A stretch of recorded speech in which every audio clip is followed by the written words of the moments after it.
Hello and welcome. It's Dwayne Huff. I'm so glad that you're joining me here today. Let's talk about the number one skill that you must master if you want to close more sales consistently, predictably, and profitably. Listen, if you're a sales professional, or if you're a sales leader, or if you're an entrepreneur or business owner, the lifeblood of business, the reason you have a job, the reason you have a business is because you're offering something to your ideal client. And ultimately, it comes down to being able to sell more of it consistently, predictably, and profitably. So, we're going to dive into it. And I'm going to share with you the things that you might be tempted to believe are the key skills or the key skill that needs to be mastered when it comes to selling anything. But it's not what you think. And whenever I stumbled across this one skill, this one discipline, this one understanding, it changed everything for me in sales. You see, a little bit of background about me in case you're just if you're seeing this on Facebook, it's because you're connected to me on this profile. That's geared towards sales training and sales skills. I'm a sales trainer, performance coach. But let me back up and go back to the beginning of my selling career. I started selling right out of college, reluctantly. I didn't want to do it. My mom hated salespeople, and she said that all the time. And so the thought of going into sales for me, I didn't want to do it. There was a stigma about it, right? And so I stumbled into it, and I reluctantly went in and I pushed against it because this was the mid 1990s, almost late 1990s, and I didn't have good sales trainers. I didn't have good managers. I didn't have sales training, right? And so my managers, if I got anything, they were giving me books and tapes and CDs and videos that I could watch of the old school gurus teaching me how to sell like it was 1980 something.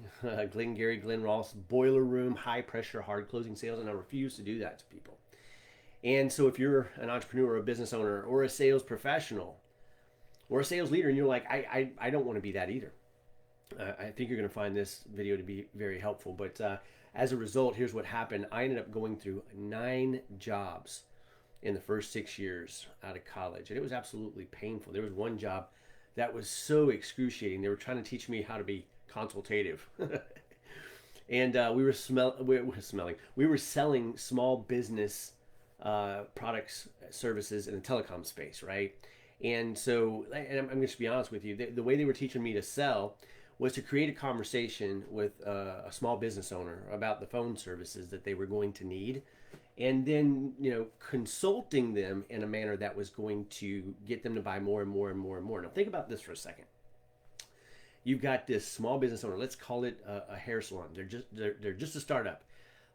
Do they need three-way calling back in the day, right? Do they need three-way calling? Do they need caller ID? Do they need voicemail? Do they need 3 lines? Do they need all these bells and whistles and additional services? No. In my opinion, now looking back, that would absolutely cripple their business, and I knew it wasn't. They weren't giving me the ability to be a consultant or a consultative sell. They were just trying to disguise it and getting me to be an aggressive, hard closing, pushy person that just did anything I could to bend their will to buying our products and services. And so, after about 6 months of training, they let me onto the desk to receive calls from unsuspecting small business owners that would call in just trying to get a phone line connected for their business or add a phone line or whatever the case might be. And it was my job just to pound and push and persuade and try to get them to see that no, you don't know what you need. I know what you need. And you need to buy this. Well, after about a week of that stuff, I'd had enough. It broke me. It absolutely broke me. It destroyed me. And I just became, I was living for the weekends. I was regretting my entire weekend. I was regretting going to work on Monday. And I knew in my spirit, I knew in my gut, I knew in my soul that I couldn't do that. And so I believe I showed up one Monday. I think it was a Monday. It might have been Tuesday. I might have made it through Monday. But one day I'm sitting at the desk and all of a sudden the pressure, the intensity, the anxiety, and just this horrible, icky feeling just overwhelmed me. And I broke down in tears right there at the desk. I just started crying.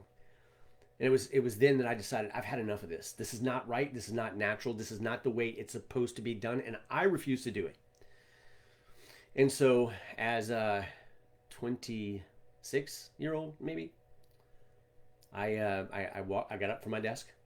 I'm in tears. I walk across the building to my mentor, who had coached me and taught me. Great lady. She was absolutely amazing. Loved her to death. She looked after me. And I walked over to her and said, I'm sorry, I can't do this anymore. And she tried to talk me off the ledge, but I said, I'm sorry. And I was busting in tears. I could barely talk. And so I walked out the door, went home. The next day, the general manager of the facility called me up and she said, hey, Dwayne, she goes, look, it happens. You know, come talk to me. Let's see if we can figure this out. You're a great person. You've got a great attitude. You've got skills. Let's see if we can find a way to make this work. So reluctantly, I went reluctantly I went back to the office and I sat down with her. She was a great lady too, and she was just trying to make it work. And she told me a lot of great stuff, and I started to think about it the way she was saying it, and it made sense. But in my spirit, in my gut, in my just my being was screaming, "Don't do this!" And so while my head was saying, "I better do this because I got to pay the bills and I got to have a job," and all the other stuff that she was talking about, when I opened my mouth to respond to her, it came out, I'm sorry, no thank you. There's no way that this works out for me. I refuse to do this to people. So I'm going to share with you today, I wish I would have known back then. And to be honest with you, I don't know if it would have even helped because of the way they wanted it done. But that was about halfway through that first 6 years, and then I went from job to job to job, just trying to find something that fit. Then finally, in the 7th year, I sold all kinds of stuff, guys. That was telephone services. I sold T1 internet for about 3 months. Didn't last very long because again, I didn't have training. I didn't have a mentor. I mean, I remember going to the mentor one time, or going to my manager one time and said, "Hey, man, just pick up the phone and call some people," because they were having me cold call, right? I said, "Just pick up the phone and call some people. Let me see how it's done. If you can show me how it's done, maybe I can do it."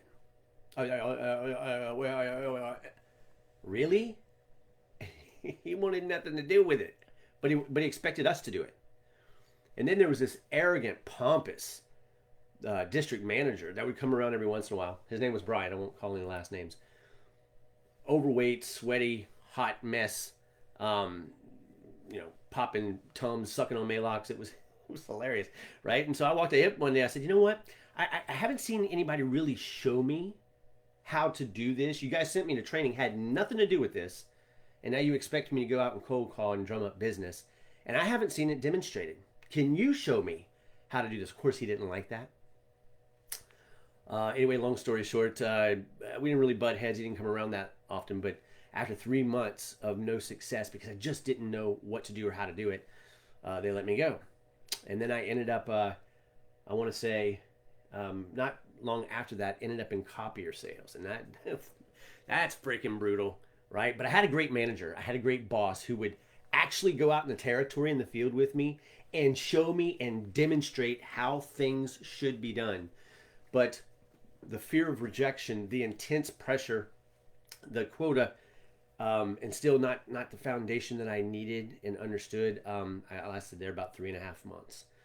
Finally, in a 7th year of sales, the copier company was right down the road from a Verizon wireless store, and I had a neighbor who I talked to on occasion when he passed by, and I knew that he worked at Verizon Wireless. I says, "Hey man, are you guys hiring?" He goes, "We've been on a hiring freeze, but tell you what, go talk to the manager. He's my boss, and tell him I sent you, and see if you can find something. Tell him I recommended you." So I went in there, sat down with the manager, had a great conversation. Before I knew it, I got a call back. I was hired. When I went there, they said, "Hey, Dwayne, you're a great guy. We interviewed you. We think you're going to do great here. We're going to give you a little bit of training, product knowledge training, a little bit of selling skills. But ultimately, we want you to approach this sales process the way that you best see fit to get the results that we need you to get." I said, "That sounds great." And so that struggle, that just horrible feeling I'd had for the last 6 years of selling, I was finally given free reign to be who I was and approach it the way I wanted to.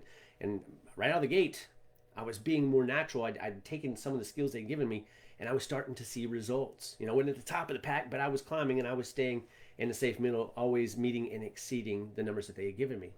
But it was one day that I stumbled across my selling voice, because I wasn't feeling good that morning. It was 8 o'clock in the morning. I had to be in for 12. I had to be at the store for 12. And so I figured, I need to do something here to get myself back up. I think I was just suffering from a cold.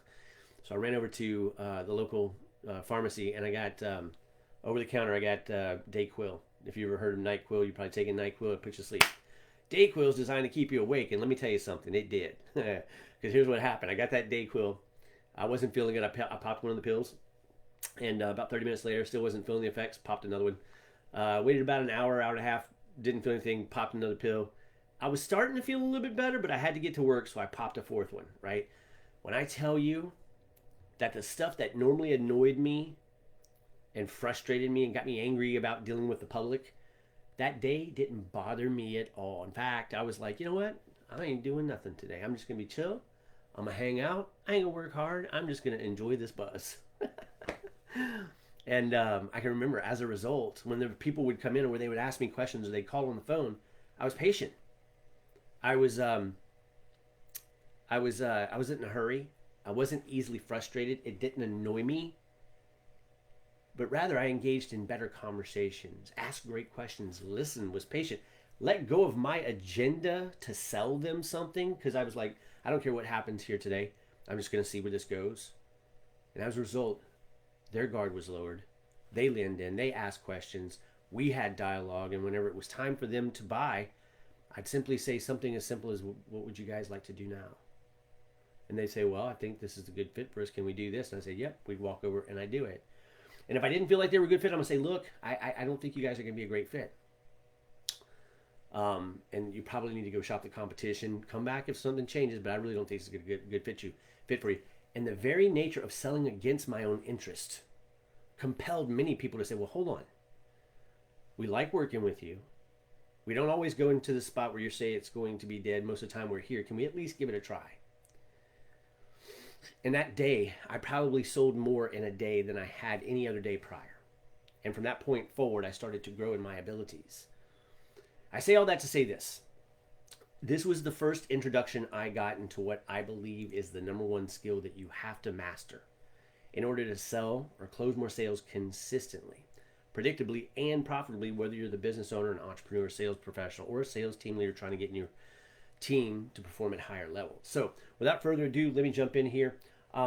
Just to button up that story, that transition ultimately led me to being in pharmaceutical sales. And the first company I went was the absolute most thorough, best sales training that I have ever had up until this day. Actually, I've had some other stuff, but it laid the foundation and taught me about all the principles, techniques, strategies, tactics, and human dynamic that I needed to be consistent with in order to produce more sales. So I ended up going to that pharmaceutical sales company. It was a territory that they were about to shut down. And I ultimately, long story short, ended up bringing it into a top 10 territory of the company. And at one point I was in the top 5. I had fell in love with sales training at that point. So that's what I put my goal and set my goal for. I was never trying to be number one in any company. That was just not my thing. I like the chill. I like the recognition. I like the money. But I knew I was headed in a different place than just plain being a sales rep at the territory. I knew this is what I wanted to do, right?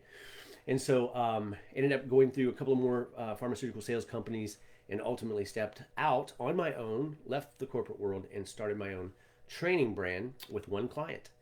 And that turned into like a 2.5-year relationship. I had a lot of runway, built a lot of relationships, and got to see a lot of different sales processes, sales methodologies, because I was working within these companies and helping them train and coach and teach, and studied a lot of material along the way that I started to apply because I, as a business owner, had to sell if I wanted to eat. They weren't paying me a salary. I was out there on my own doing my thing, and I had to sell just like you do in order to convert business.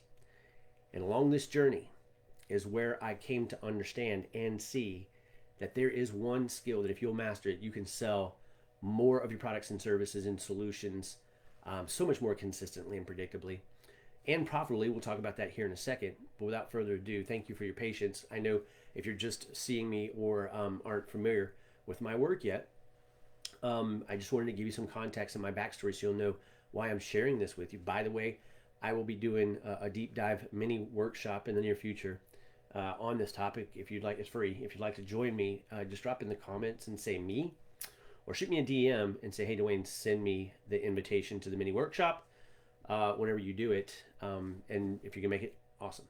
So here we go. The number one skill you must master if you want to sell more of your products and services consistently is not, I told you it's not going to be what you think it is. First and foremost, it's not product knowledge.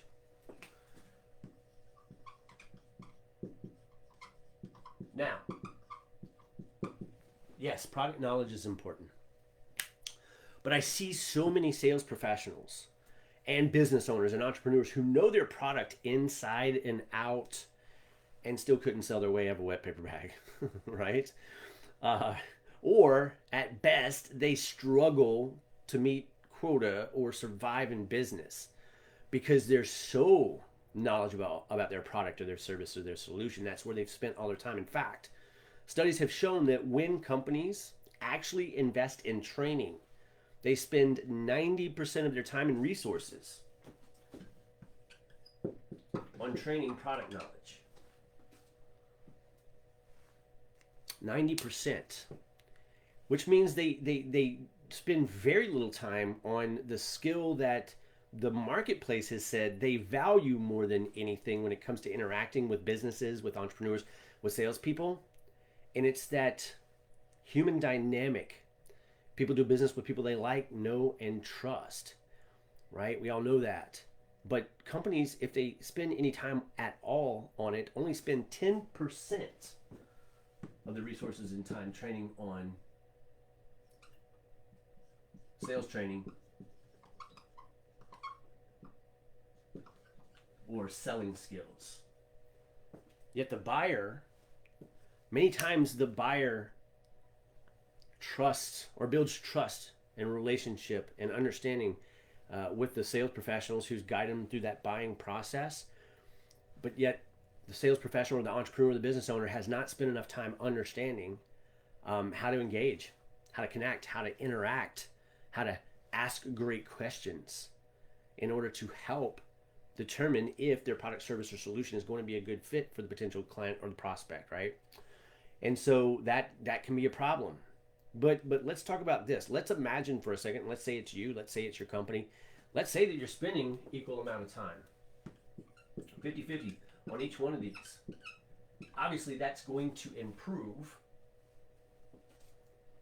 And even with the most fun, I've seen this across the board, whether it's BDRs, SDRs, account executives, big accounts, complex sales, simple sales, long sales cycle, short sales cycle, does not matter. Even if you have a foundational knowledge in your product, as you learn and grow and continue to gain more, if you understand this dynamic of the connection and interaction with the prospect and how to manage that, you have a much better chance than just product knowledge alone. And I'd even err on the side of saying, get your awareness of your selling skills heightened first and foremost, so that you can make good connections, interactions, and build trust with your prospects. But that's not it either. So it's not product knowledge, it's not sales training or selling skills. And it kind of sounds like I'm going against myself here because I'm a sales trainer, performance coach, right? But the number one skill that if people just simply master this, even if they don't have the best awareness of product knowledge or sales training or selling skills, but they'll have this one skill and they'll master this, it can make all the difference in the world. And that number one skill that they should master, or that you should master, is influence. So what do I mean by that? I had a great conversation one time with the number one leadership authority, personal development authority in the entire world, John Maxwell. Look him up if you don't know who he is. I'm a John Maxwell trained speaker, trainer, and coach. John Maxwell team speaker, trainer, and coach certified. Not that that means anything to you, but it's just one of the credentials that I've got. But when I went away to be certified in this session, it was a very small class of people who went through it. And each of us got 5 minutes one-on-one with this absolute legend. And so I always loved how he would say, leadership is influence, nothing more, nothing less. And so I got this time with him, and I knew exactly what I wanted to ask him. I said, when you say leadership is influence, nothing more, nothing less, what does it mean? He said, Dwayne, influence is adding value to the lives of people, but that's even not accurate. It's understanding what people value. And then if you want to influence them, help them get more of what they value or give them more of what they value. I said, well, how do you do that? He said, that's the tricky part. He says, we have to spend time, not in our world, in their world. Where do they spend their time? Where do they spend their money? What do they talk about? What do they think about? What do they cry about? What do they long for? What matters most to them? And if we'll build that relationship and listen and ask great questions and be patient and understand, eventually they'll either explicitly tell us or they'll say something or mention something, and you'll start to see and identify the things that really matter to them, what they truly value. And then when you understand what that is, you work diligently to try to help them get that or get more of it. Ideally, hopefully it's with your product, service, solutions, or business. But even if it's not, you point them in that direction. And when you do, you influence them. And therefore you lead them to make the best decision that's in their best interest, even if it's not yours. Right? When you say, well, Dwayne, I'm in sales. They've got to buy from me. Not necessarily. There are many times at Verizon Wireless whenever they didn't buy from me, but I treated them so good and I helped them to self-discover what it was they needed, wanted, and expected from that product. And then I would do the right thing in their best interest. And I can't tell you how many referrals came to me. Because see, the people who buy from you aren't the best source of referrals. If you ever tried to ask for a referral from somebody who bought from you and they said, well, let me try it out, let me give it a chance, I'll think about it. They don't feel this sense of obligation or reciprocation to help you out. They feel like they just did you a solid. But if you help somebody out and help them get what they want or give them more of what they want, whether it serves or benefits you or not, you're building a balance on their ledger, and nobody likes that. They want to wipe that ledger clean. It activates the law of reciprocity, and they feel compelled, even if you don't ask them many times, to send somebody your way that you can potentially help. So even if it doesn't play in your favor, do what's right to help them get what they value, and it will always come back to you. So leadership is influence, nothing more, nothing less. But what is influence other than helping people get what they want to get more? Because you can't do that if they don't trust you, if they're not open to you, and if they don't share with you. Which makes some key pillars of influence very important to understand and master so that you can be more influential. Because when you have greater influence with your prospects and clients, you will be able to convert more business as a result. But what does that take? So I do a program called Selling with Influence. I do live seminars. I do virtual trainings. I do retreats. I have an online course. And it's all geared, Selling with Influence. It's an acronym, and I go through its 9 letters, it's 9 steps. But there's other skill sets that really go in to helping you be more influential. Here's what I mean. So the first part of influence, as I mentioned before, if they don't trust you, if they don't look at you as a resource or a trusted advisor or an expert in what you do, they're not going to open up to you, right? And if they feel like you're trying to sell them, right? Sales training. If they feel like you're trying to sell them, because that's all sales training and selling skills do, is try to get you from point A to point B, with the outcome being, I'm going to pitch, I'm going to demo, I'm going to persuade, and I'm going to convert this business. And when you go into it like that, people's walls go up. Yeah, I mean, think about it for a second. Nobody likes to be sold to, but everybody likes to buy stuff, right? And what's the difference? It was our idea. Something in our head flipped, and we said, I want that, or I need to change this, right? And so the first thing that we have to be able to do in order to be able to influence is we have to be good at connection. It's easy to connect with people who are just like us, but there's all kinds of personalities and behaviors out there. Actually, there's 4 basic styles, but they're different people. And if we don't understand them and get them, we have a hard time trying to connect with them or understand them or be able to lower those walls, right? And so connection, how do we connect with people? That's the first thing that has to happen. How do I connect with all types of people, lower their guard, and be able to ebb and flow in conversation as quick as possible, which leads to our ability to effectively communicate Now, we think communication is just this boom, there it is. We're communicating. I talk to you, you listen, you talk to me, I listen. It's not that simple. You know it. There's some people that you have a very hard time communicating with. And so part of influence is being able to have effective conversation where it's a dialogue. It's an opening of the window. There's no blind sides. There's no missing information. There's no suspicion. There's no confusion.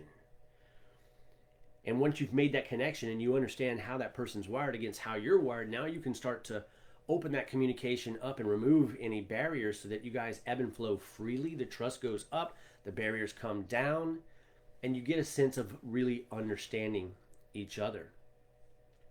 Which ideally leads to the principle that we just mentioned earlier, which is being able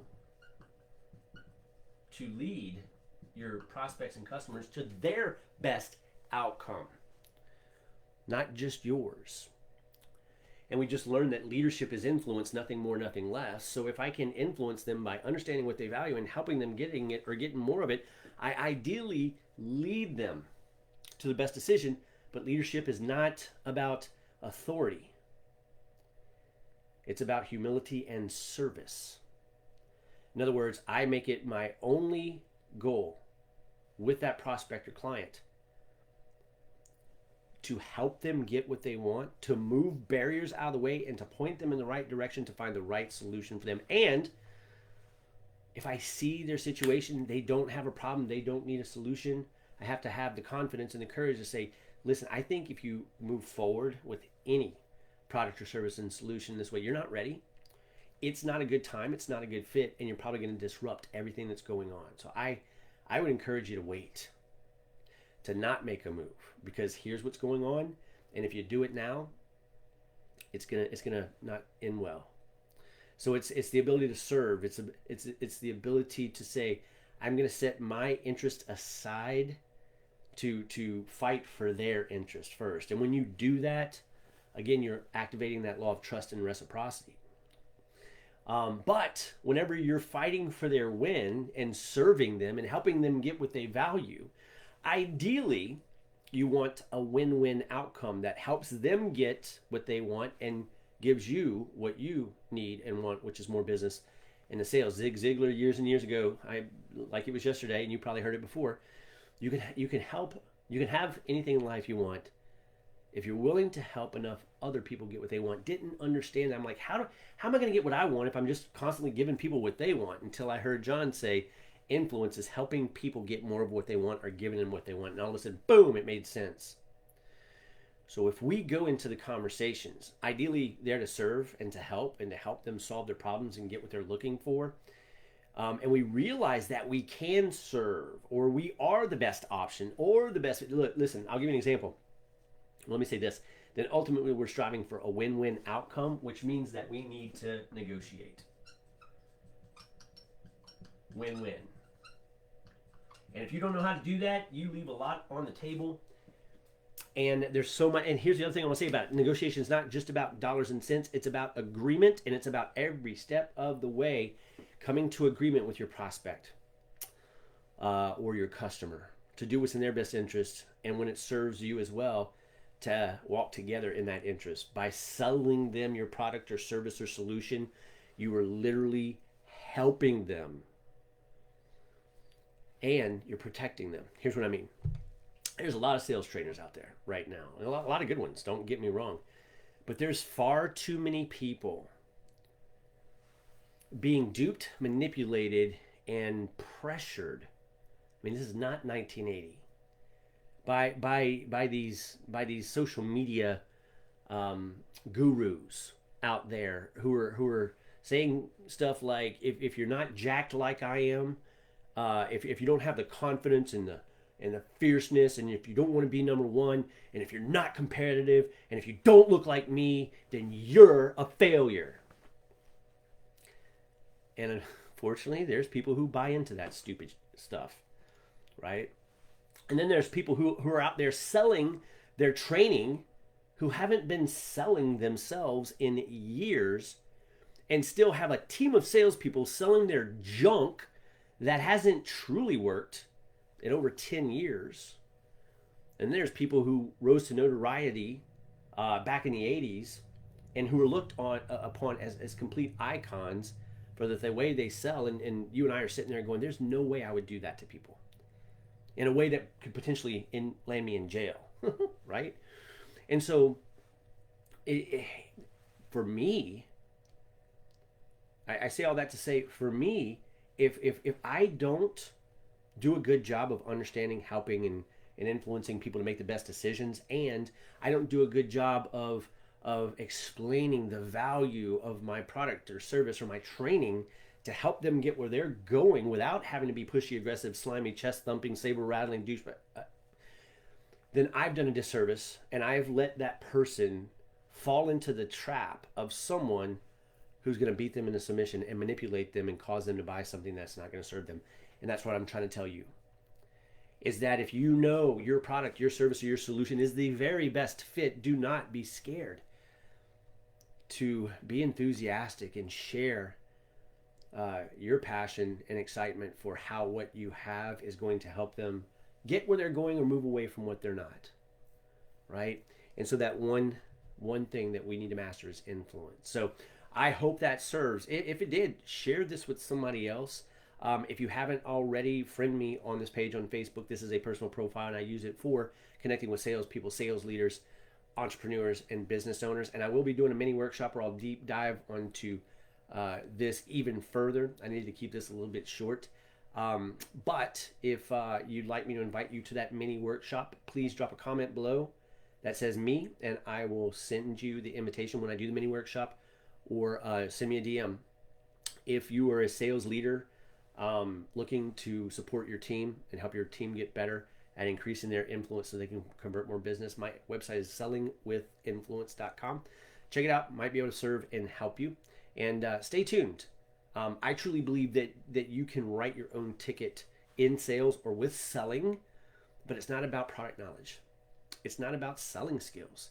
It's about your ability to sell with influence, to increase your influence so that you can lead people to their best outcome. Have a great day. We'll talk soon. Bye-bye.